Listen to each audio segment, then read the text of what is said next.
l'égalité professionnelle, c'est être considéré et se considérer comme un agent des douanes, simple, sans faire de distinction de genre ou d'autres distinctions. Au-delà des campagnes de com que nous concevons, l'égalité professionnelle est un véritable réflexe dans la com. Le but, l'objectif étant d'inclure tous nos collègues dans la communication. Pour moi, c'est un bien au quotidien, surtout en surveillance et durant les contrôles. Ça permet de désamorcer des conflits.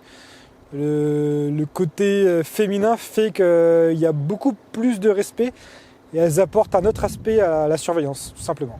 Alors pour moi, l'égalité homme-femme dans le milieu professionnel, parce que ça m'inspire, c'est de dire qu'il n'y a pas d'hommes, il n'y a pas de femmes, il n'y a que des agents des douanes.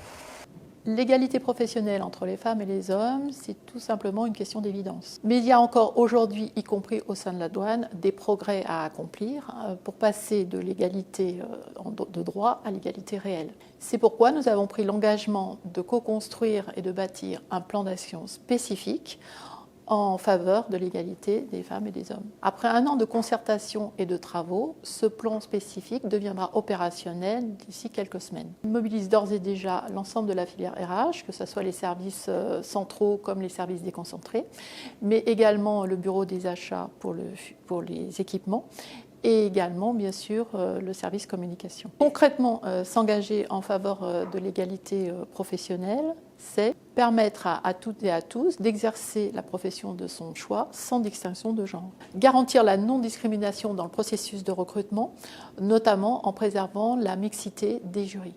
Veiller à ce que les femmes et les hommes bénéficient de le même déroulement de carrière, notamment pour les postes d'encadrement supérieur. Assurer l'équilibre entre la vie professionnelle et la vie personnelle, que l'on soit une femme ou un homme. Refuser catégoriquement les propos déplacés et les violences à caractère sexiste et sexuel. Cela passera par un vaste plan de formation qui débutera dès cette année.